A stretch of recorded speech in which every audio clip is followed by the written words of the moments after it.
أنا ابن الأزهر الحاني، أنا الإسلام رباني، أنا من جئت للدنيا لأرفع شأن أوطاني. أنا ابن الأزهر الحاني، أنا الإسلام رباني، أنا من جئت للدنيا لأرفع شأن أوطاني. كتاب الله أحمله ولا أرضى به ثاني، وهدي محمد يسري يهذب في وجداني. درست العلم والأدب فقه الشرع قواني، درست العلم والأدب فقه الشرع قواني. علوم الدين والدنيا تعانقني وتهواني.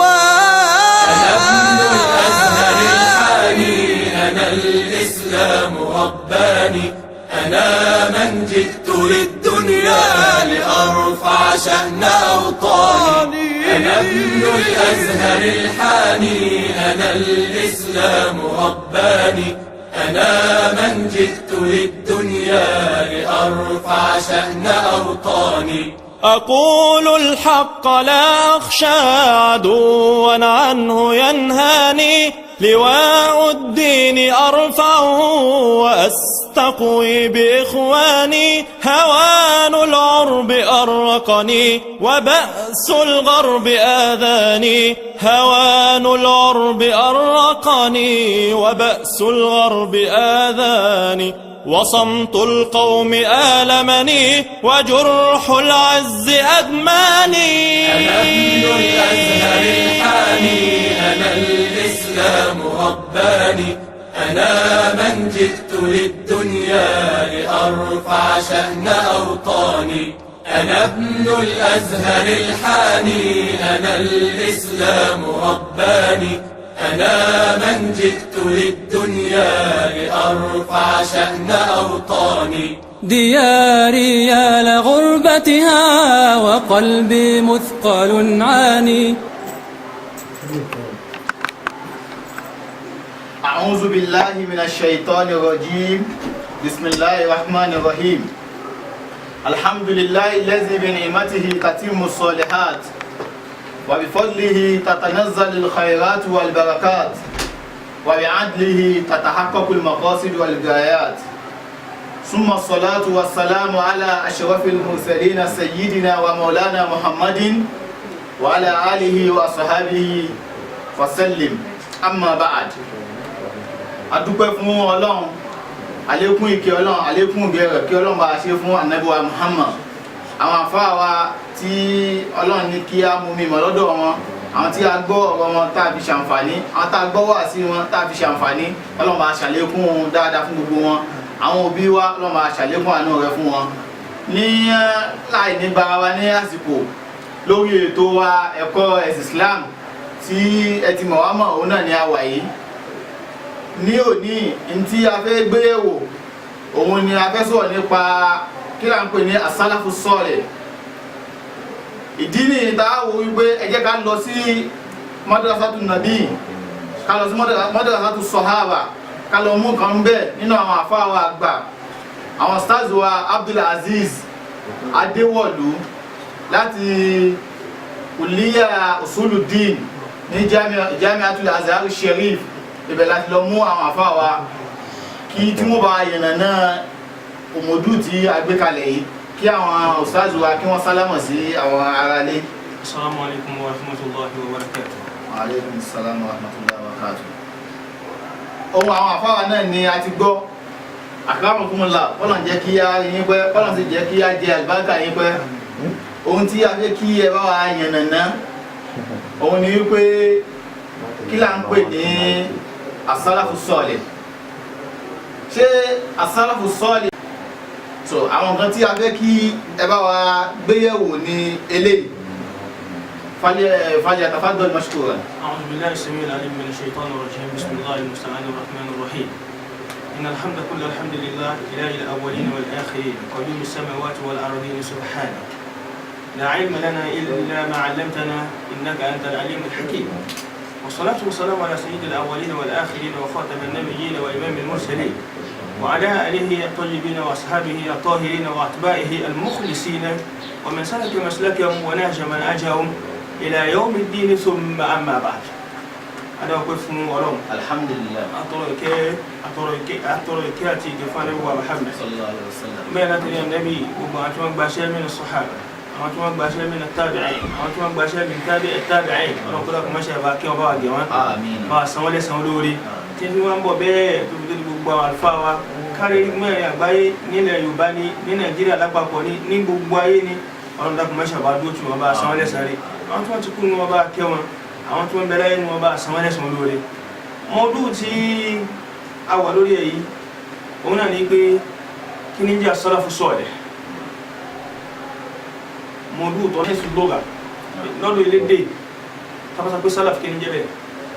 afọwọ́ Ibn Mas'ud wọ́n jẹ́ pé kẹ́lmà salaf ولا بكين يسقي السلف أو السلف أو السليف يعني معنى كناني بمعنى المتقدمون الجماعة المتقدمون في اللغة ما بكين يجي السلف في اللغة الجماعة المتقدمون إنه يدي لو يدي àti sọ̀rọ̀ ẹ̀sìn à ń sọ̀rọ̀ èdè àrọ̀jà tí ó kéw tí ó mọ̀rọ̀ ẹ̀sìn tí ó mọ̀ ṣẹ̀ríà táwọn sọ pé as-salaf ma'nahu ìtumọ̀ rẹ̀ ní pé aljamaatu almutaqaddima. aljamaatu almutaqaddima.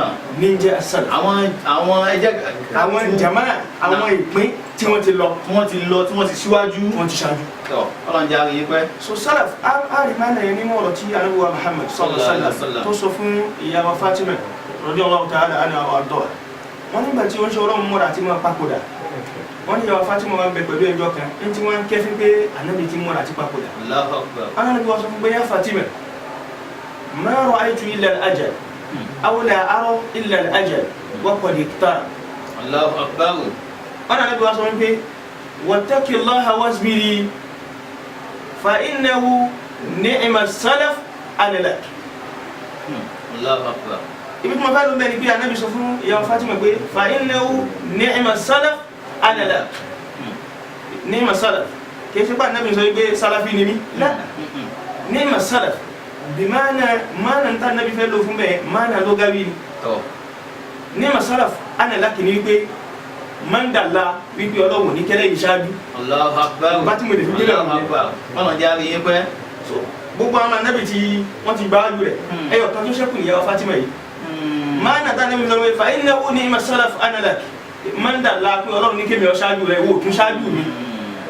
Ma'na lughawi ní pé ní lóga o sálàfù ń bẹ òun nípa Ọlọ́run ní gbáwájú rẹ̀ báwọn yòókù ti gbáwájú àmọ́ wọ́n tó ṣẹ́kù yìí tó ní Fatima yìí Ọlọ́run tún ní kí wọ́n gbáwájú mi mo fi ọ́ sáyé iye ṣe pàánà di pé ẹ̀ sálàfì ń bẹ òun ṣe gbogbo ẹ̀ sálàfì ń bẹ láà Ma'na lughawi tabanikawo min an-nahiyati al-istilahiyya kí ń jẹ́ sálàf nínú ẹ̀sìn nínú èdè lọ́dọ̀ àwọn àlùfáà wọ́n jẹ́ kó pé as-salaf hum al-quruni ath-thalathati al-mufaddala الذين شهد لهم الرسول صلى الله عليه وسلم بالخيرية في حديثه الشريف حيث قال خير القرون قرني ثم الذين يلونهم ثم الذين يلونهم ثم يأتي أقوام تشهد شهادة أحدهم يمينه ويمينه شهادته. الله أكبر.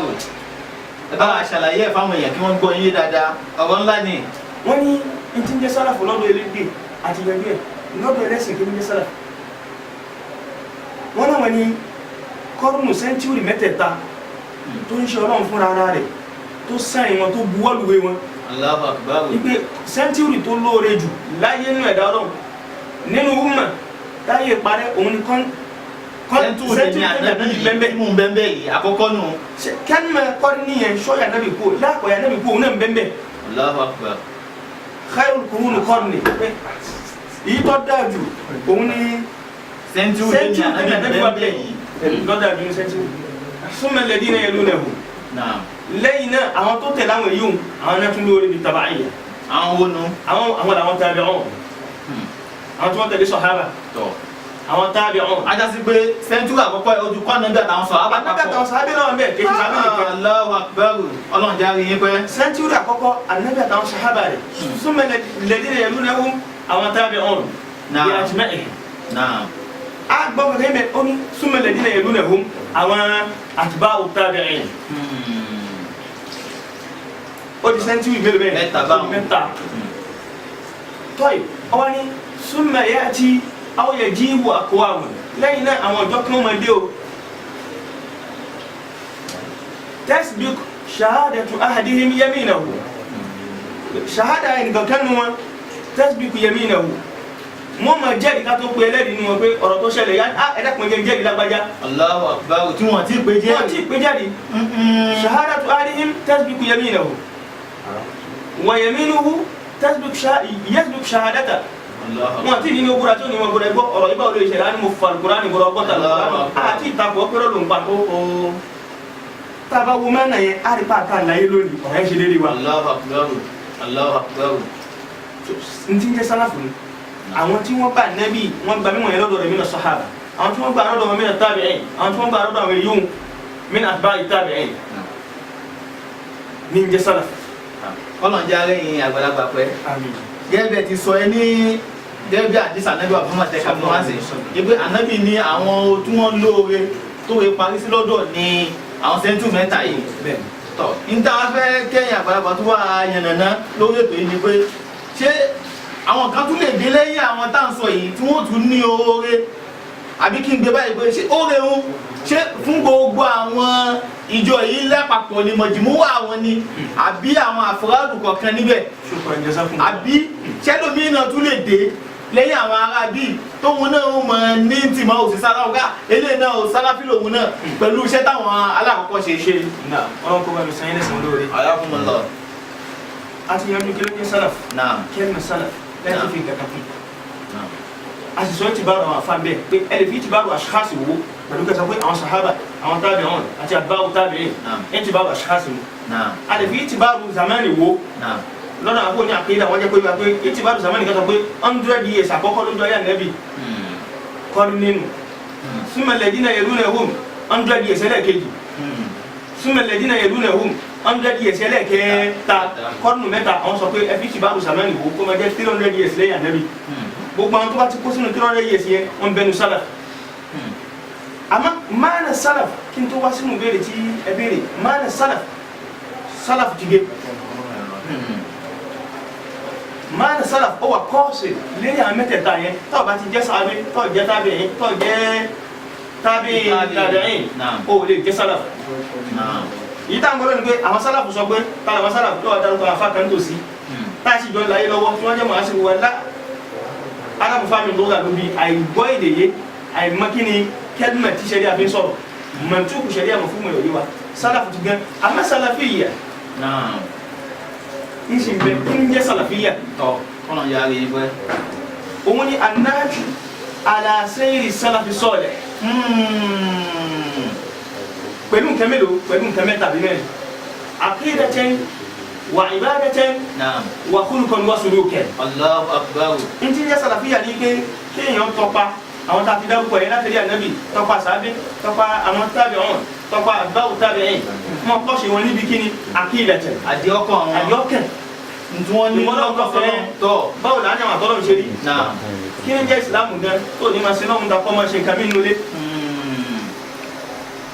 fil barra Allah fil gowa ya'lamu Allah la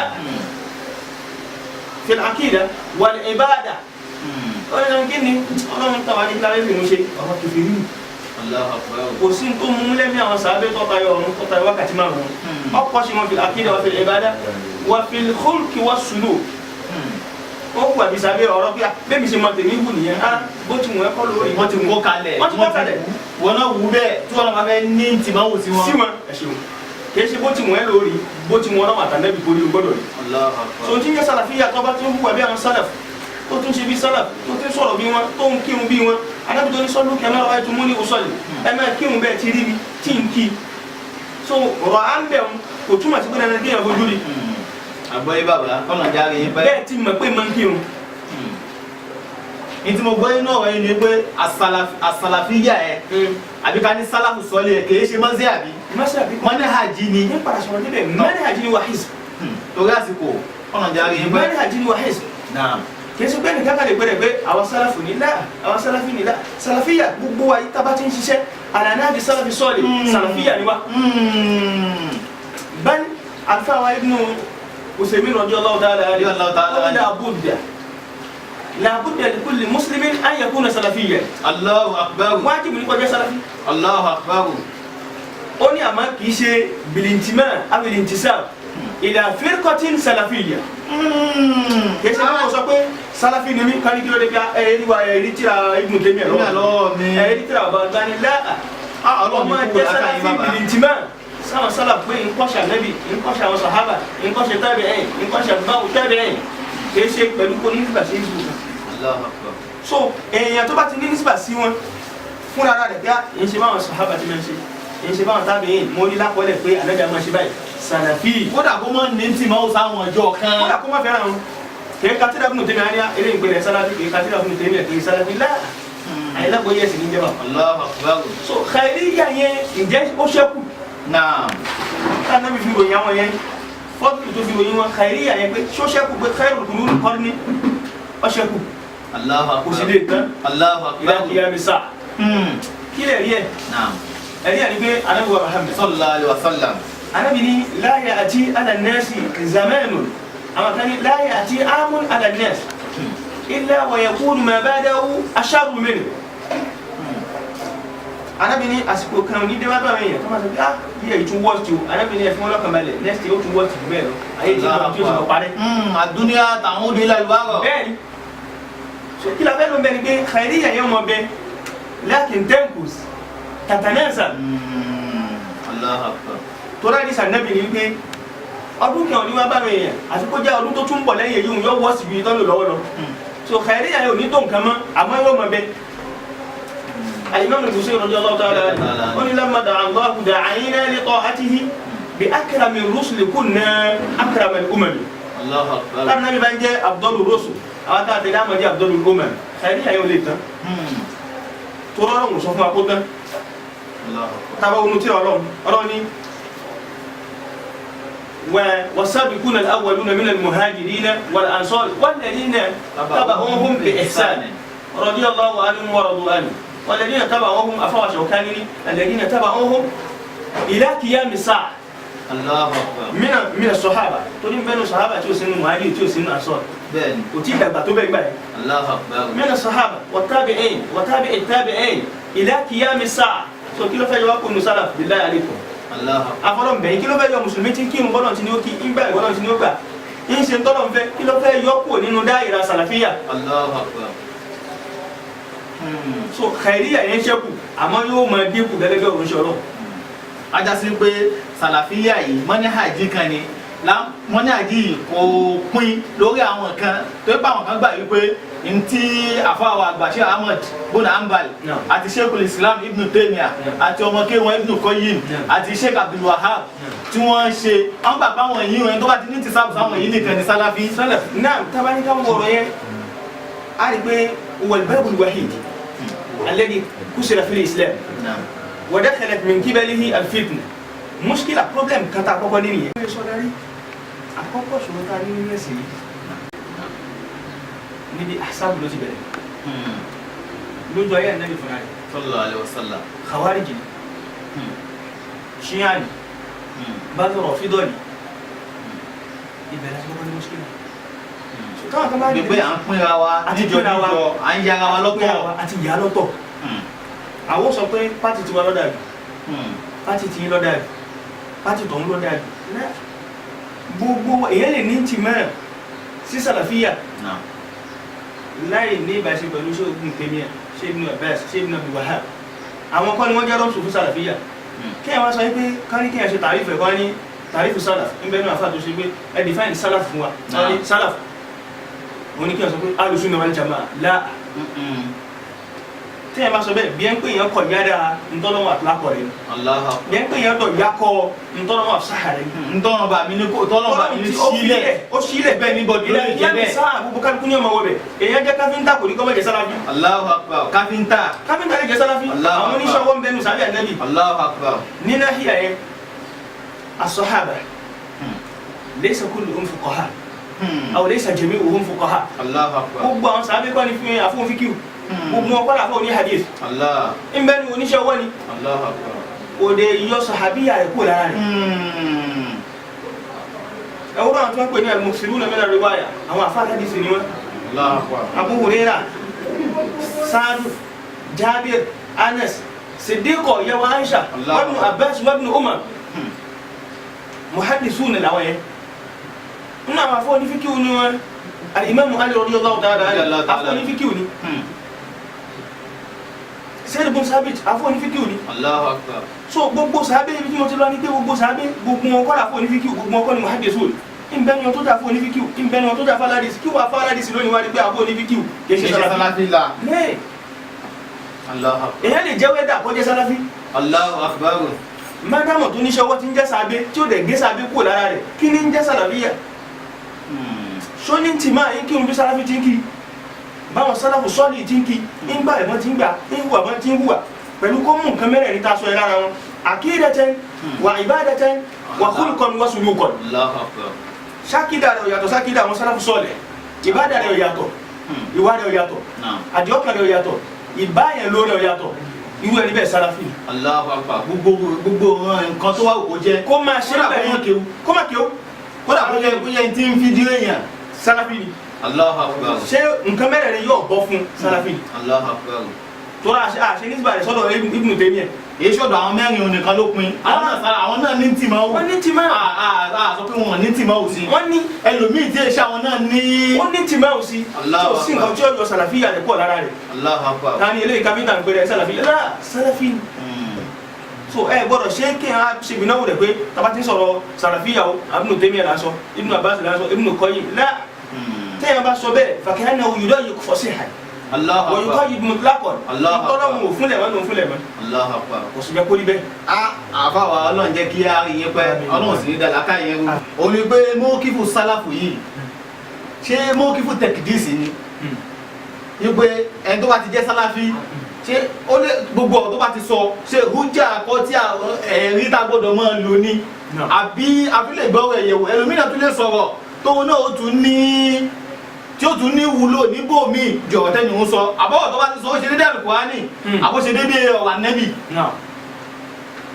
problem ẹlẹ́kejì ta nínú ẹ̀sìn ni. Allahu akbar. lẹ́yìn ìjà Ànábì kò sí ẹ̀sìn ọ̀fẹ́ nìkan kan mọ́. pé ọ̀rọ̀ tó bá ti sọ mẹ́yà ẹ gbọ́dọ̀ kó 100% of 100 gbogbo tó bá sọ yìí gbọ́dọ̀ dánù ọ̀rọ̀ Ànábì nìkan ló lé yìí ló ní kọ̀dá sàn ló ní ẹ̀sìn ẹ̀. Allahu akbar. àtàwọn sọ̀hábà àtàwọn sọ̀hábà Ànábì ní sallallahu alaihi wasallam ó ní man ya'ish minkum fasayara ikhtilafan kasiran kí ló wá pè ní mẹ́jáwó ó ní fa alaykum bi sunnati wa sunnati al-khulafa'i ar-rashidin al-mahdiyyin min ba'di tamassaku biha wa 'addu 'alayha bin-nawajis. Allahu akbar. so ọ̀rọ̀ àwọn sàhábà àgbẹ̀wò ó fẹ́ yapa ń bì ẹ lọ bí ẹ lọ ló ń bì tí Ibn Abbas ilé tí Ibn Mas'ud rọ̀ ń bì Abubakar ilé ń bì tí a lè rọ̀. àgbọ́yé náà. so bọ́ọ̀rọ̀ ẹ̀sìn ti rí nìyí káwá ní èyàn jẹ́ sàlàfíà pé ọ̀rọ̀ tá bá ti gbọ́ ní jánìbù yìí o lọ́dọ̀ àwọn àlùfáà yìí èyàn gbọ́dọ̀ tako wọn lá kò sí ti ń jẹ́ bẹ́ẹ̀ ẹ̀sìn ò sí fún wọn. mọ́kífù yẹn ṣe mọ́kífù tẹ̀díìsì. wọ́n ṣe mọ́kífù tẹ̀díìsì gbé yẹn jẹ́ lá nígbà tá a ti ní a ní tìmọ̀ òsáwọn kan ní táwọn yẹn kólẹ̀ gbọ́dọ̀ lóde. Allahu akbar. ẹ wá ń pa mẹ́sàbù ẹ ń paṣẹ́ táwọn sàhábà àwọn tábì òun ní ṣe kalẹ̀ ẹ ń parẹ́ nítorí kí ti yóò lè mẹ́bẹ́ gbọ́dọ̀ tó ṣe wẹ̀. yẹ ṣe mọ́kífù tẹ̀díìsì pé ọ̀rọ̀ táwọn sálàfù bá sọ tẹ́yìn bá ti yà pé ó di kèfèrí nù láà. مثلا ابن عمر رضي الله تعالى عباس عبد على الابتلاء الله اكبر او ان فتوى فاهمين wípé ان الموت لا يعذب ببكاء اهل بيته عليه pé wọ́n máa jẹ òkú yà nínú sàréè rẹ̀ pẹ̀lú ẹkún táwọn ará rẹ̀ bá ń sunlé lé gbogbo àyàn gbé fatiwa wọn gbé wò nígbà tó ń dọ̀dọ̀ ìyá wa Aisha radiyallahu ta'ala anha ó ní gbọ́dọ̀ ti gbọ́dọ̀ yìí wọ́n ní Ibn Umar ló sọ ó ní àkọ́kọ́ tó kọ́kọ́ wí pẹ̀lú pé ọ̀rọ̀ yẹn kòrò lárẹ̀ ó ní rahimallahu Ibn Umar. Allahu akbar. لا أرى أن النبي صلى الله عليه وسلم قد حدث بمثل هذا الحديث. الله أكبر. قل أين ابن عمر من قوله صلى الله من قوله سبحانه وتعالى ولا تزر وازرة وزر أخرى. الله أكبر. ابن ما فعلهم به قل ابن عمر دام بيورا تصعي àmọ́ kọ́lọ̀ ń bá wa kẹ́ kí ló fà lónìí tẹ́yà kan bá yapa mọ́sáàbù sálàfù ó dọ̀ ọmọ náà nù àtá àwọn tí wọ́n ṣe mùsùlùmí tọ́lọ̀ wọ̀n náà wọ́n ṣẹ́ wọ́n ní táwọn bá bàbá nílò owó àwọn pope nínú catholic tó bá nílò owó wọn ni ok wọ́n á kó ṣẹ́ẹ̀kì jáde wọ́n pè ní sùkúkú lùbù fraud ṣẹ́ẹ̀kì yìí ṣẹ́ẹ̀kì àjẹ́nà tó bá ti gbà mo fẹ́ kí ẹ mọ̀ ra ń kẹ́ 10 billion tó bá ti ra ọdọ́ mà àjẹ́nà nù àwọn ń pè sùkúkú lùbù fraud wọ́n ń pè àjẹ́nà pẹ̀lú gbọ́dọ̀ wọ́n rán ṣẹ́ ẹni tí ẹ já fẹ́sìn tọ́lọ̀ wọn iṣẹ́ ní Islam kílẹ̀ tá a kú iná Allahu Akbar sọ́jẹ́ kú rí bẹ́ẹ̀. níbi ọ̀rọ̀ Sayyidina Ibn Umar tẹ́ sọ ẹ ajá pé Ibn Umar ń bẹ òun mú azima òun mú azima níta ti mọ̀ọ́mọ̀ bẹ́ẹ̀ azima ló mọ́ mú bẹ́ẹ̀ ni Sayyida Aisha àwọn mú rúkṣọ Allahu Akbar والرخصة لا يعرفها إلا الفقيه أن كون الرخصة في فقيه أما العزيمة فيحسنها كل أحد Allahu Akbar azima gbogbo ayé ló lè ṣe àbá tó bẹ̀rẹ̀ fíkìú lónìí ó lè bẹ̀rẹ̀ lónìí kó dọ̀la kó rọ́dà kó ní fíkìú azima ní ọkọ̀ yé yẹn nú ẹ̀sìn Allahu ó Akbar nígbà tó bá nájú tó ti la fíkìú dáadáa kó tó mọ rúkṣọ̀ mọ́sálá ni wọ́n ní tẹlifíṣàn yìí láago mọ́kànlá wọ́n máa ń ṣe òkòkò ń bẹ̀ ẹ má jẹ́ káwọn mọ́ wò àfà tó bá ní azima bí àwọn àfà tá a dárúkọ yẹn pàápàá àwọn àfà sọ̀rọ̀ ni ó pọ̀ wọ́n á ní gbogbo tẹlifíṣàn yìí ẹ̀fọ́ tí tẹlifíṣàn bá ti ń bẹ àwọn ọmọ ìyá ọmọ wo àfa àmọ́sá lọ sọ fún ọ pé láà tó bá ti dago mẹ́wàá ẹ̀ mọ́ pa tẹlifíṣàn tán láago méjì. Allahu Akbar rúṣọ̀nù. ajá ti pé ẹni tó bá mú mọ́sí àbí azima òun náà ní tì máa wù ó ní tìmẹ̀. ẹni tó bá mú mọ́sí àbí rúkṣọ náà òun náà ní tì máa wù ká mọ́ kọ̀ sọ́ra ẹ̀ lórí azima nìkan. àwọn tẹ̀sìn ṣẹlẹ̀ lójú wọn tí wọ́n bí ẹ̀sìn lójú wọn ni èèyàn sọ̀rọ̀ tó yapa tó wà lọ́dọ̀ ọ sọ pé rahimahullahu umar kò sọ pé tọ́lọ́ fi wọlé náà so àbátorí àsìkò ọlọ́jà ní pẹ́ mo fẹ́ kẹ́ yẹn nana kíní kan kí ni àwọn mọ̀lámíhù káfí mọ sálàfù sọ́ọ́lì o ẹ ti sọ́ọ̀lẹ̀ kan mo fẹ́ ká fún ní tọ́pìkì kan àwọn mọ̀lámíhù ní káfí pé ní sálàfù sọ́ọ́lì o nǹkan báyìí láàrin láàrẹ̀ nǹkan báyìí láàrin láàrẹ̀ nǹkan báyìí láàrẹ̀ táwọn èèyàn náà ẹlòmíràn tàbá rí nǹkan báyìí láàrẹ̀ à lè sọ pé ìwọ náà ní tìmọ̀ òsè sálàfù sọ́ọ̀lì. àkọ́kọ́ tí a fi mọ̀ pé ìyẹn ní tìmọ̀ òsè sálàfù sọ́ọ̀lì. lẹ́yìn kó jẹ́ mùsùlùmí lẹ́yìn akídàtẹ̀ akídà sọ̀hẹ́ akídà rẹ̀ lálàáfíà àdìọ́kàn tó ní sọ́lọ́run ó lálàáfíà ọlọ́run ní méjì kèsè pé ń ṣe nǹkan míì ń tún yọ ṣọ́ọ̀ṣì lọ ń tún yẹ́bọ ṣe láà mùsùlùmí ni odi méjì lẹ́yìn tó bá jẹ́ mùsùlùmí kó lákìdá èjì náà ìbáàdà ó gbọ́dọ̀ fi mú ṣeré pé mùsùlùmí wọ́n ṣàmọ̀ pé mùsùlùmí ni mí Abdullahi ni mo ń jẹ́ irun òkọ̀rọ̀ mi lọ́rùn ni èṣe mùsùlùmí nù. tọ ẹ̀yin ará ilé ẹ má bá a gbọ́ dáadáa ẹni tó bá ti ní ohun tá à ń ká yìí òun náà ní ń sì máa wù sí sálàfù ni náà ó di mẹ́ta. ń sin lọ́n bọ́lọ̀ tí ní á sin ń gbẹ̀wẹ̀ ń ṣe ogun tọ́lọ̀ tí a ṣe ó wá níwà tí wọ́n fi mọ̀ kí á mùsùlùmí ló hùwà yìí sálàfù ni ó. ń pọ́n gbogbo àwọn èèyàn lé oṣù dáadáa lábàbò bó ti yẹ kì í sọ̀rọ̀ yẹn sọkúsọ kì í fi bàyẹ̀ báyẹn jẹ́ lẹ́yìn kì í báyẹn jẹ́ lẹ́yìn kì í fara níyàn ó lámàánà sùlùkà nìyẹn ó níwà mùsùlùmí tí wọ́n fi mọ̀ pé akhlaq islamiyya ni ìwà mùsùlùmí ni tó bá ti níbẹ̀ sálàfì ni ọ torí yọtọ oníṣẹ́ ọlọ́run ju àwọn sálàfù yìí kò sọ̀rọ̀ ṣòkòtò mbẹ kò sọ̀rọ̀ ẹ̀wù mbẹ kò sọ external outlook final outlook kọ́ ló sọ́njọ́ wàlákì yàtọ̀ ìlà kùlùbìkùn wà àmẹ́lìkùn kì í ṣe súwàrù ló ń sọ kò wá sọ pé wá ní ẹni tí lùgbọ́n ibà níbẹ̀ kó ní ẹni tí wọ́n ti gé ṣòkòtò láà àwọn kìíní ẹ̀ umuru far'iyya táà torí ẹ̀fà àwọn èèyàn bọ́ná nísìn ọ̀rọ̀ akídà lọ́sẹ̀ láàrin Umar àti Aisha wọn fi ra wọn bọ́ná lérí ẹ̀ ṣàdúrà fúnra wọn Allahu Akbar. tá a bá ní ká wo mòdù yìí ibi tá a lọ ayédè lónìí èyí tó dáa jù gẹ́gẹ́ bí bàbá wa Ibn Usaymin ti sọ ni pé èyí tó dáa jù kí ẹ̀ má ní tì máa wò sí síbi kankan. tọ má jẹ sáláfí má jẹ súfí má jẹ súfí má jẹ kinní kan náà ṣáà jẹ mùsùlùmí. bàbá ní èyí tó dáa jù tó lè ṣe ní pé láwọn ọjọ́ ayé tó kọjá lọ àti láwọn Khawarij wọn ti jáde mùsùlùmí ni wọ́n fa Shia jáde Rafida jáde gbogbo kálukú wa jáde báwọn wọn á pín ìsìlámù yẹ́lẹ́yẹ́lẹ́ kò tún pẹ́ ẹ̀yin kan tún jáde pé ẹ fẹ́ ṣe ìsìlámù kìíní yẹn ẹ̀yin náà tún ní Ikhwani làwà Ikhwani yúnu jáde Salafi yúnu jáde Sufi yúnu jáde Sunni yúnu jáde Tèmi yúnu jáde Albani yúnu jáde. oníkálukú sí ń pépè sójú ọ̀nà tiẹ̀ sójú ọ̀nà wọn wọn pẹ́ nìkejì ní wọn sọ pé tó bá ti yàtọ̀ sí ọmọ inú náà ni wọn so tó bá ti dà báwọn èyí ó pa gbogbo ẹ̀ tì ní bàbá wa Ibn Usaymin radiyallahu ta'ala bí bàbá ti ná sọ rẹ̀ bàbá ní mata kasuratil ahsabu fil umma fala tantami ila hisbi min al ahsab. Allahu Akbar. nígbà tó bá ti di pé ìsìbí lágbájá tó bá ti pọ̀ nú ẹ̀sìn ó gbọ́dọ̀ nípe sí kanú ẹ̀ má jẹ́ kí wọ́n kì ẹ́ mọ̀ kanú wọn ó ní ó gbọ́dọ̀ má jẹ́ sálàf ó jẹ́ sálàf pẹ̀lú kó ní tìmọ̀ òsára wọn asalafu sọ́ọ̀lì sálàfí kìí ṣẹnu kìí sì ṣe pẹ̀lú orúkọ. tó bá ti dáhùn tó gbọ́dọ̀ ti kà sílẹ̀ yìí nǹkan márùn-ún yìí tó bá ti ní sọ́ọ̀lì jẹ́ mùsùlùmí ó sì lákìídà ó sì mọ̀ sí náà dáadáa ó níwà ó sì rìn lórí ìlànà táwọn ta kọ́kọ́ rìn tọ́lọ̀ ń bá rí ẹ kódà kó mọ̀ kéwú ṣọ́ṣà àti mímọ́ àwọn yìí òun náà ti ní tìmọ̀ ó sí àwọn sálàfù sọ́ọ̀lì Allahu Akbar sálàfí ló ń tọ̀ tó bá ti rí bẹ́ẹ̀ ó jẹ́ sálàfí àgbọ̀dọ̀ má jẹ́ sálàfí al-muslim làbúdà yakuna salafiyyan àmọ́ kìí ṣe bilis kò ṣe bil intisabu ila hizbin salafi kò ṣe pé a ní àwọn sálàfí la dùgbò ìlà máa jẹ́ sálàfí bil i'tiqad máa jẹ́ sálàfí bil ibada máa jẹ́ sálàfí bil suluk máa jẹ́ sálàfí bil akhlaq. Assalamu alaikum warahmatullahi wabarakatuh.